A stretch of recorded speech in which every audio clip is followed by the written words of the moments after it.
Welcome to Pop Sickos with your hosts, Eric and Ryan.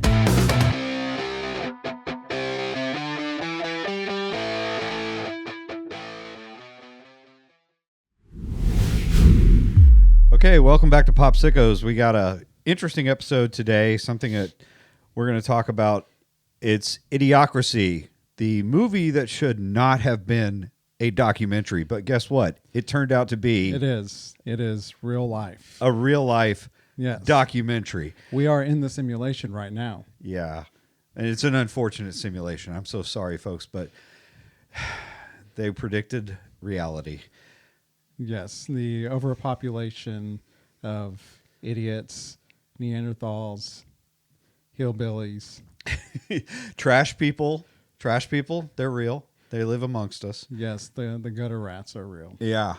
So you brought this up to me recently and said, let's do this because there's so many people out there that, it's just an obvious choice for a film. And let's see, 2006 is when this came out. And it is considered a cult classic. Yeah. So even a film that came out in 2006 has just already created a cult following, which is pretty relatively new for a film to develop such a cult following. I mean, almost 20, or like 19, 20 years ago when this movie came out. Yeah. I was at the ripe old age of like 15.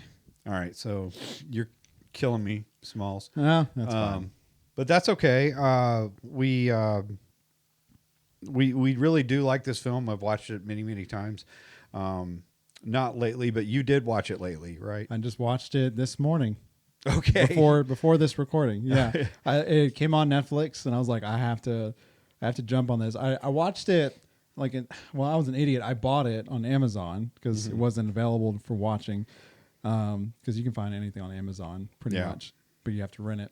And so I rented it because I was like, I haven't seen this in years. And then it showed up on Netflix a few days ago or in the last week, and so I had to jump on it. And I was like, I gotta talk about this while it's fresh and it's free, or we're well into October now, 2025. So it's free right now. So if you have a Netflix account, I would say jump on it. And if for people who don't know the film, give us a little rundown of what the film's about. So go ahead and go over sort of a synopsis. We got this guy named Joe. We're not going to get really into like his last name and all that stuff, but he works for the Army, and he's considered a librarian for, I guess, the records for, I guess, the base that he's at in Washington. And he is your typical average Joe. He is and they even say this in the movie because he is the type that doesn't lead, he doesn't follow, he gets out of the way. And that's the quote. He said his sergeant or his leading officer always says, like, you either lead, follow, or get out of the way. And I get out of the way. And his one of his superiors came up. He's like, no, we want you to at least follow. Yeah. you just go to the sidelines and you don't do anything. Most people in the military get out of the way. So go ahead. Yeah. That's pretty normal. So they have this. They call it the hibernation experiment. Forgot that acronym they had, but it was pretty much a hibernation experiment where they put you in pretty much like a cryostasis. Mm-hmm. And so they use him because he's not married, he doesn't have any kids, not a lot of extending family members, and he's just like bare minimum average, nothing spectacular. So like, why don't we just use this guy as a lab rat? And they said even his blood test, everything is normal. He's just the most normal person ever. Sounds like my kind of guy to hang kind with. Of Futurama-esque. Yeah. A little bit. If you like Futurama, he's like Fry. Yeah. Just a little like Fry. Just minimal. Yeah. And so they use him, and they use this woman who's a prostitute. They couldn't find a woman in the military as average as Joe. Perfect choice. Yeah. And so they used a prostitute as a secondary lab rat to put in cryostasis just for a year. But the guy that's leading the whole experiment, he's like a lieutenant or something, and he becomes entangled with the pimp that is over the prostitute. Her name is Rita. He becomes entangled with the guy. His name is Upgrade, and it's not as spelled as it's spelled like Upgrayedd. He's a double D for the double dose of pimpage. And so that's got a strong pimp hand there. And so strong double dose of pimp hand. Strong double and dose. So he bargains. This lieutenant bargains with the pimp to loan his prostitute for a year to be a lab rat for this cryostasis experiment. And the trade-off is that the pimp gets to deal out his prostitutes and all his other dealings with drugs and alcohol on the streets. Like they could, pretty much the military would have to turn a blind eye so they could use his prostitute Rita for this experiment. And so they put them in cryostasis for a year, or supposedly or planned for a year, but it ends up being longer than that because the lieutenant gets filed for all these charges for all the dealings he got entangled with the pimp. So it goes to 500 years. This is 2005 that the movie, the plot, it starts out in 2005 and they end up going to like 2505. Yeah. Yeah, 2505. Yeah. And so this is Joe and Rita waking up into a dystopian 2505. Now you think 2505, everything's solved, war and health are better and people are living in a perfect society. You think your credit score would go up, but it doesn't. No. It just it plummets. Interest rates are at 500%. Yeah. And everything's at 500. Everything's at 500. Your blood sugar, the interest rates. Well, that's a good setup, but that's a perfect setup for something when, they come out and everything is basically screwed. The whole world is screwed. And as you can tell, like the education system nowadays is in a spiraling nosedive in a lot of ways. So now people are not smart in most ways. Not as many people are as smart today anyway, but they definitely become Neanderthals. Yeah, so they reverted to... So an interesting word, or I guess one of the themes of the movie, let me see here. I always had a hard time pronouncing it this morning. It was called dysgenics, which is pretty much like a study or a theory about traits in society that we like a prevailing trait. So in this case, intelligence. Pretty much it decreases. Okay. So that's one of the themes of the movie that Mike Judge, the director, wanted to tackle. It's just like this theory about intelligence. It's a prevailing thing that a lot of people want. We want to be smart. We either want to sound smart or we actually want to be smart. But in this case, this trait completely decreases, or it's like not there at all. There's no intelligence. And so Joe wakes up to society where everybody is, for lack of better words, and sorry if I insult anybody, pretty much retarded. Like these are like retarded rats. They're just a bunch of people scurrying the streets. I know Eric's giving me this look. Like I wouldn't say that, but there's a not to trail off, but I read in the dictionary the word retarded. We're not talking about the special needs, but the word retard is to hinder or to decrease, stop progress, and definitely progress has completely stopped in this dystopian wasteland. Because Joe has woken up to some hillbilly hellscape. Yeah, that's true. Yes. So, okay.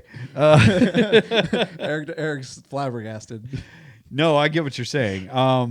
Yeah, that was a hard thing to come back from.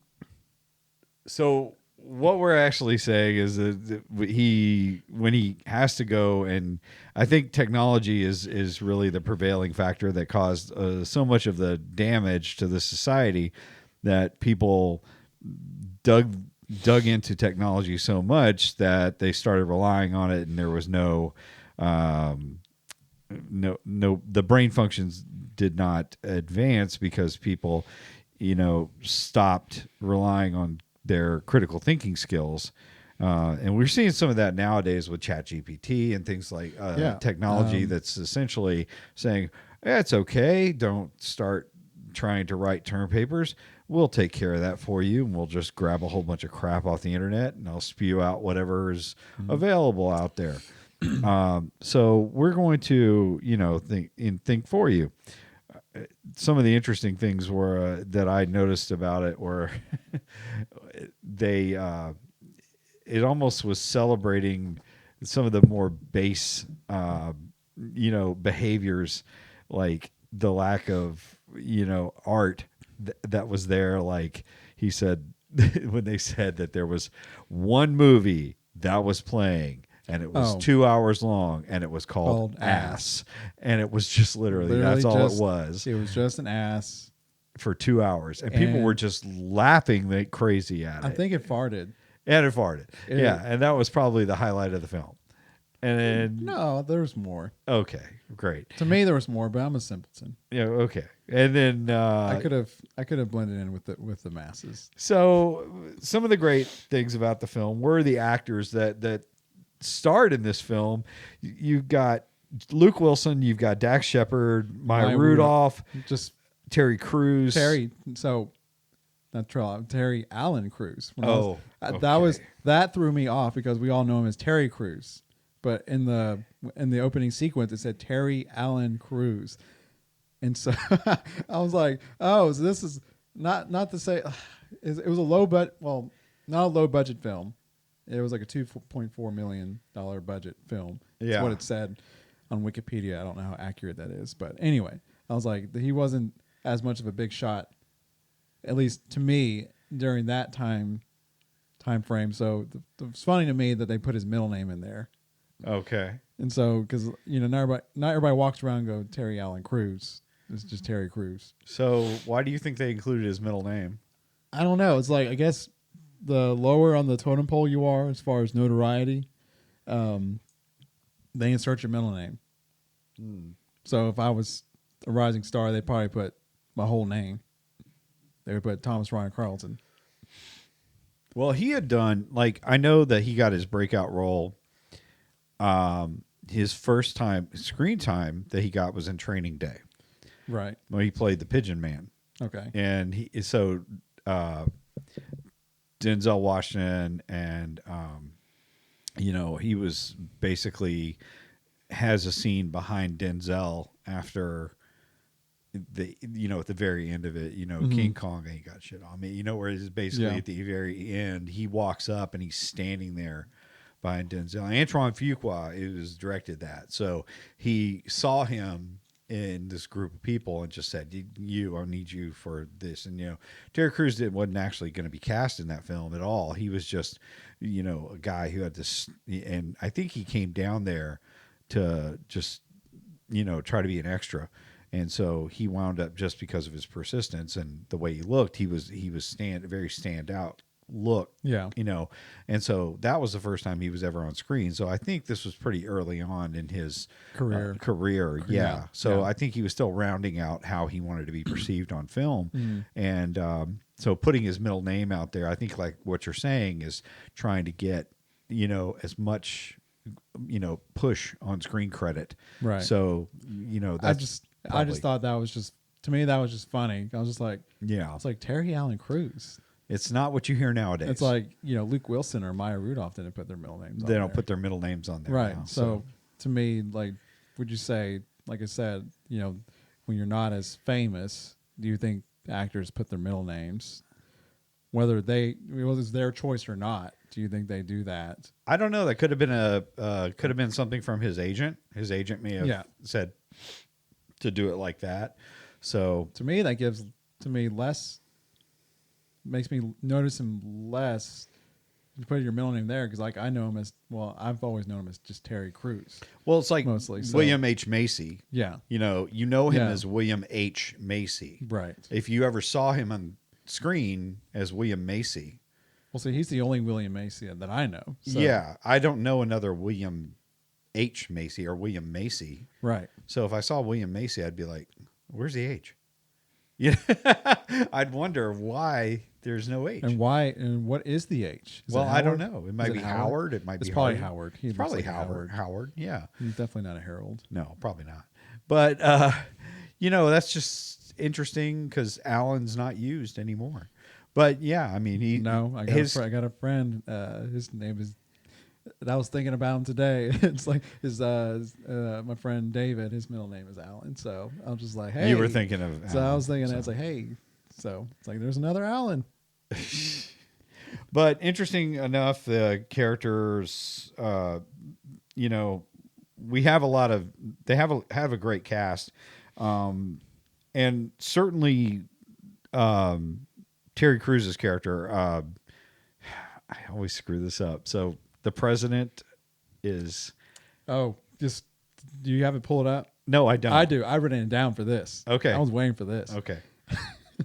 So Terry Crews plays the president. Yeah. Who is a superstar pro wrestler. Yep. Porn star.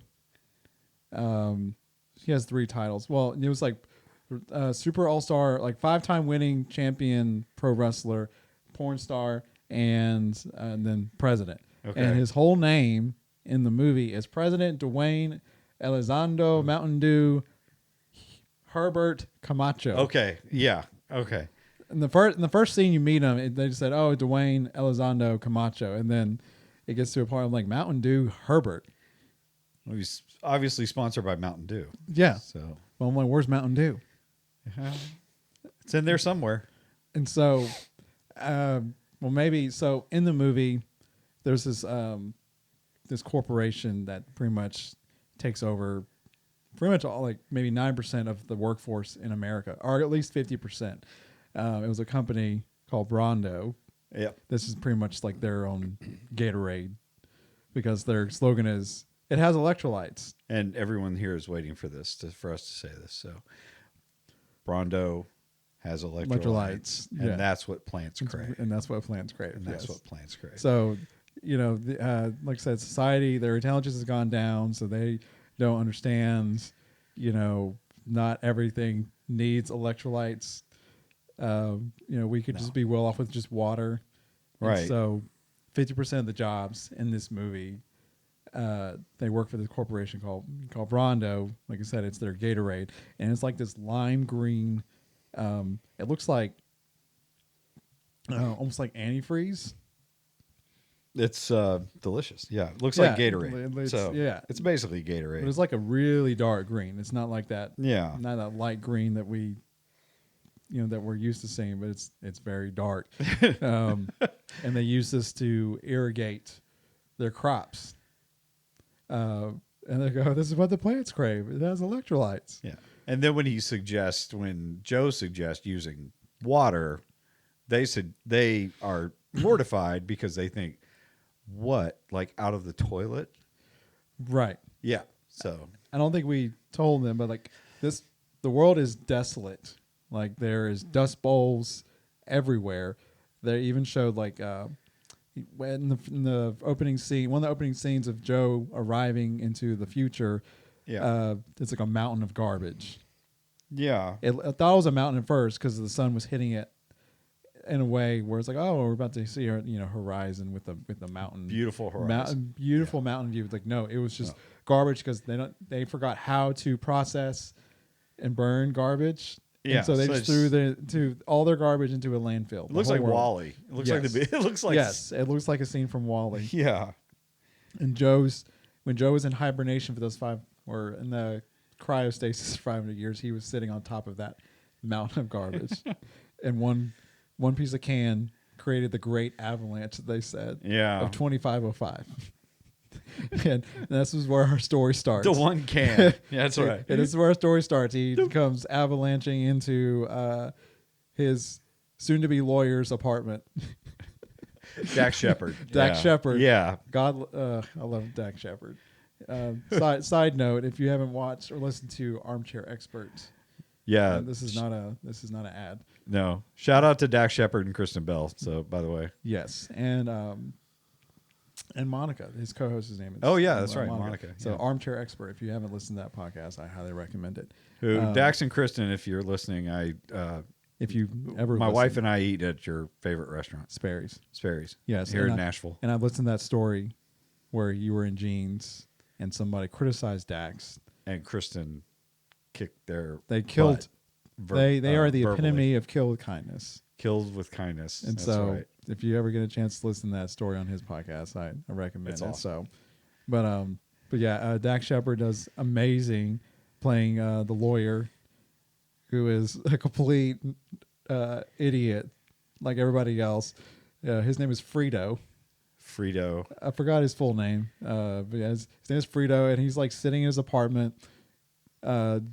Joe comes crashing in his, in his coffin cryostasis container, and he's sitting on his lazy boy chair. That's a toilet as well, because when he gets up, it flushes. A combo, and at one point during the, I don't think it was that one. It was when he gets knocked on later on. He's got 15 channels of porn on, and he gets he screams out, "Oh, jacking."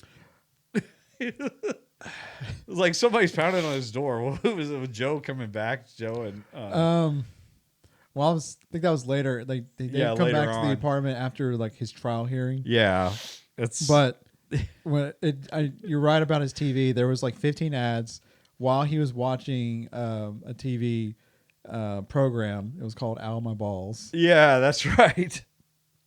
So they nothing but like wonderful reality TV covered in ads. It's really bad because I also probably would have watched that TV program, because all that program was a guy getting hit in his balls in different ways. Mostly him. Someone would kick him in the balls. He would fall, and he would land on other objects that would also hit him in the balls. That's fantastic. And maybe it's just men, or it could just be just me, but I would watch that program. Just like, how long could this go for? I don't know. How long could this hold my attention? But then I had to go read the encyclopedia or the thesaurus, because I would just be the source. The thesaurus. The thesaurus. Why would you read the thesaurus? I don't know. Just to come up with different words. Yes, to explain why I even bothered to waste my time watching that program. To somehow explain my stupidity. Oh God. And so anyway, Frito, Dax Shepard's character, he's the lawyer. Yeah. And he they go into trial. I forgot his name was Frito. Oh my God. Yeah, see, this is why I had to watch the movie, because I would I was like, I would call him Frito Lay or something. Yeah, that's right. Yeah. There's a lot of Hispanic names, which really brings the question, so they all think they're Hispanic. Because Camacho, I don't think that was like a made up Hispanic name. Yeah, like President Camacho. Well, no, I think he got it because he's a fighter. I think he got wrestler. like Hector Camacho. Okay. Yeah, I think they use that because he's like, he's kind of a fighter. So. Well, I feel like all these names were like derived, like trying to sound Hispanic. Well, yeah, I don't know, but I don't know. Maybe it's a cultural. Well, I don't know if Frito is. Well, because he stole that. He had Mountain Dew in his name, so right. I don't know if he was getting like. So was Lay's like a sponsor? Yeah, I don't know. Maybe everybody's using like sponsorship stuff, like putting like. Do you think on the set they just had bags of Fritos everywhere? Could be. Maybe just and Mountain Dew and Frito Lay. So and could Gatorade. Gatorade with Brondo labels wrapped around. Yeah, probably. Everywhere.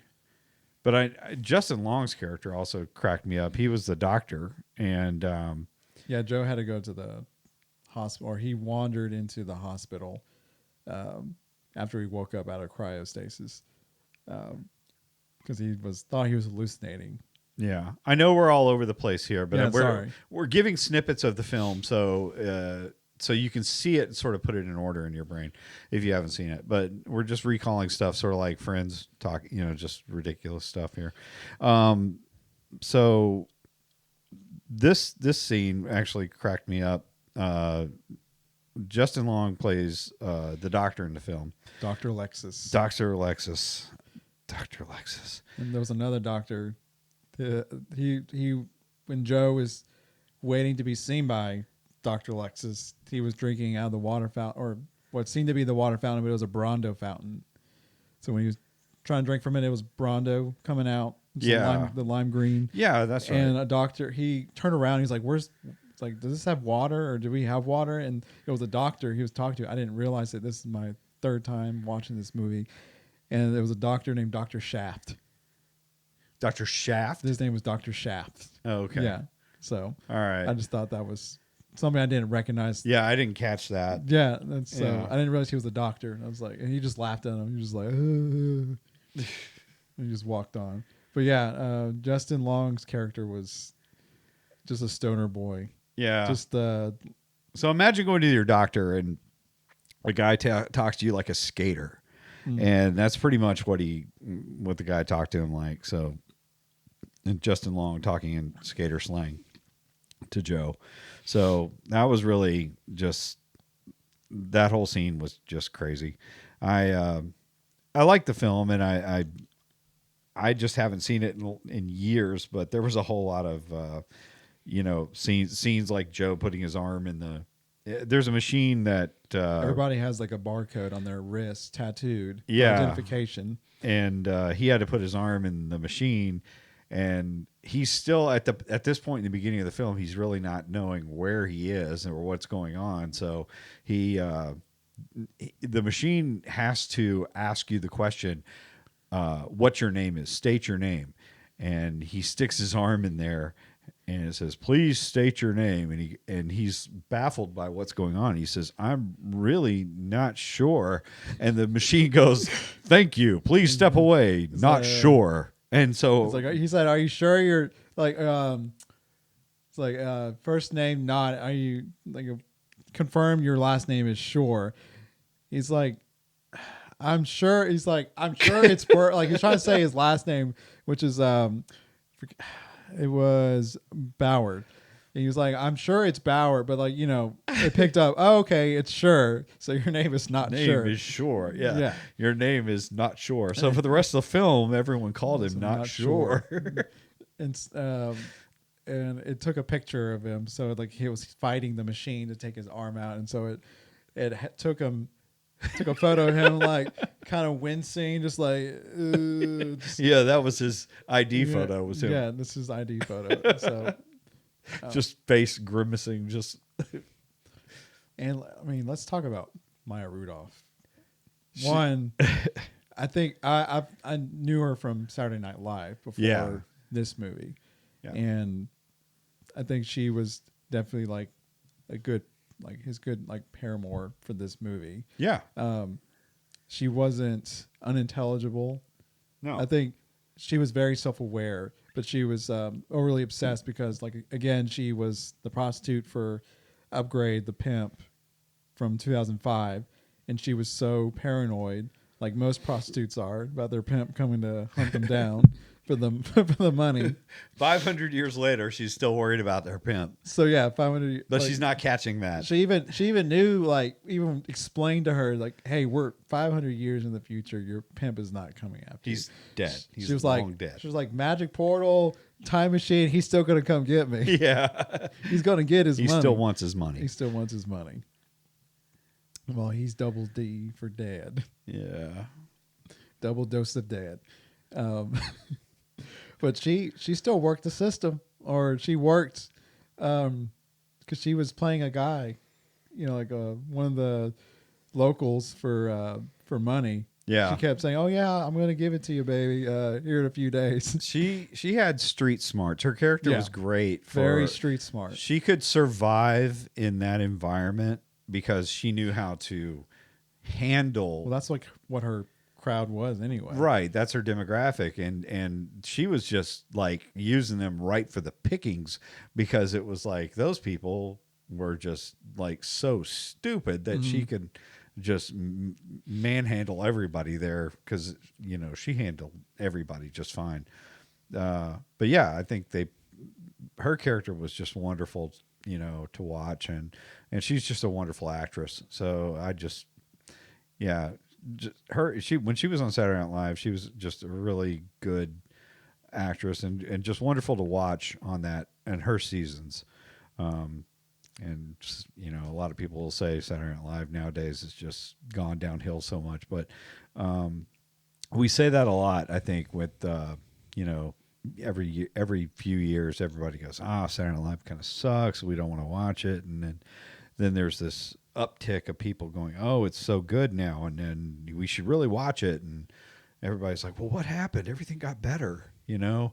What happened to this cast and what happened to that cast? Well, I don't know. It's all subjective, and people really need to sort of pay attention to humor and pay attention to who's working hard in comedy. So, but anyway, that's my little rant on that. But I think you know, she's really good in this, and she's done other work. But yeah, it was a fun character for her to play. Oh yeah, she was equally. Well, as beautiful, but as charming, and she pretty much just rolled with what was going on. Yeah, in the chaos of being thrown into the future, which, like I said, I think it was made for her, but not for someone like Joe, who was who was there to solve everybody's problems. Yeah, where Rita's character, you know, everybody sadly was looking at her as a prostitute, even though she was still working that game. Even when she was thrown into the future. But to give context, Joe had took an IQ test. Yeah. When he got thrown into jail because he didn't pay his hospital bills. He didn't pay Dr. Lexus his hospital bill.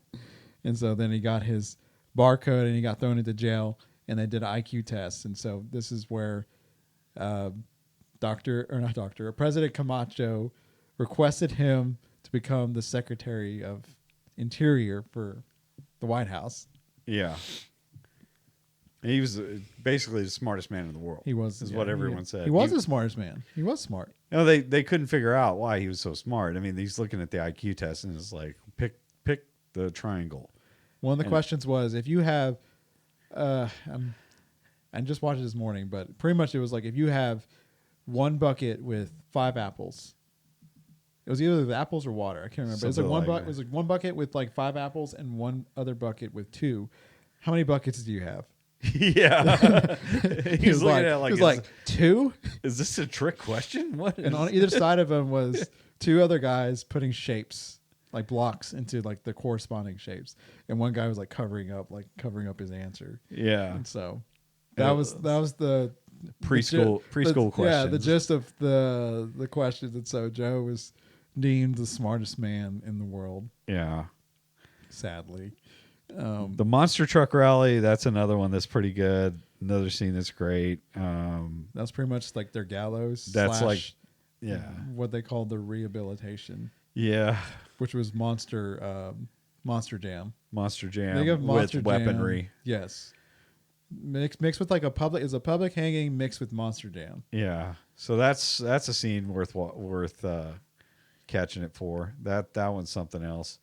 Yeah, the whole thing is a great movie. The humor is really spot on. If you like Mike Judge, you know, if you like Office Space, Beavis and Butthead, and you know, King of the Hill, Mike Judge delivers some really sharp comedy. Yeah, I was really shocked to see that he was the director for this movie. So I wasn't. You were. It's like if I knew. Well, I also didn't know he did Office Space. Oh yeah. Yeah, so I was like, you know what, this works. It makes sense. This all makes sense. Yeah. That's like Judd Apatow. Yeah. Apatow. Yeah. And so it's like, you know, all of it that makes sense. All the movies he's done. Yeah, he's got his own little niche. And so I kind of put Mike Judge kind of in that category of directors. Yeah. The satire, the satire and raunchy movies that he comes out with. Yeah, Mike doesn't really go for anything risque per se. It's playful. It's very playful. Yeah, and it's very fun to watch, and the jokes. It's the rewatchability is so good with his films. You can just catch stuff after you watch it again. You come back to it and you'll be like, I didn't see that before. And yeah, just like when I watched it this morning, I was just like, yeah, It's like Dr. Shaft. Dr. All right. Shaft, yeah. I'm like, okay. And Office Space is another one, and we need to talk about that one in the future because that one's near and dear to my heart. And yeah, so we'll get to Office Space. You can listen or watch it again, that'll be great. Yeah, that'd be great. That'd be great. Yeah. So I'm going to need you to come in on Saturday. No. And watch it again. No. Uh-oh. Okay. Yeah. So anyway, anything else you want to talk about with Idiocracy? Just saying, Terry Crews' character. I know we've brought him up multiple times, but you're going to have to say his name again because I say the full name again because I cannot remember it. What's his full name again? I'm trying to remember. Well, you wrote it down. I know. I'm trying to remember without looking at it. Okay. I'm trying to see how young my brain is. No, I can't do it. Dwayne Elizondo Mountain Dew Herbert Camacho. That's 5. He's got 5 names in this movie. Well, I mean, there's plenty of. I know people from Ethiopia with like 7 names. Wow, that's wild. I won't mention him, but there was a guy from when I was in school. He was Ethiopian, and like he had, I'll just say 2 of the 7 names that he had. It was like Zacharias, Alejandro, but then he would go off and say that he had one family member call him Zach and another family member call him Alex, and then he had his Ethiopian name. Well, they all sounded Ethiopian, but his first name was very Ethiopian sounding, and he still even shortened that name for people to call him that name. So I'm like, so you really have like 20 names. Yeah. And that's not even considered nicknames. He's just going to be Zach. But anyway, yeah. But they just call him President Camacho. That's wonderful. Terry. Well, all right. So anyway, that's Idiocracy from us. And join us again next time, and we'll have a different subject for you guys. All right. Thanks, guys. Check us out on social media and drop us a line, and we'll be in touch. Thanks.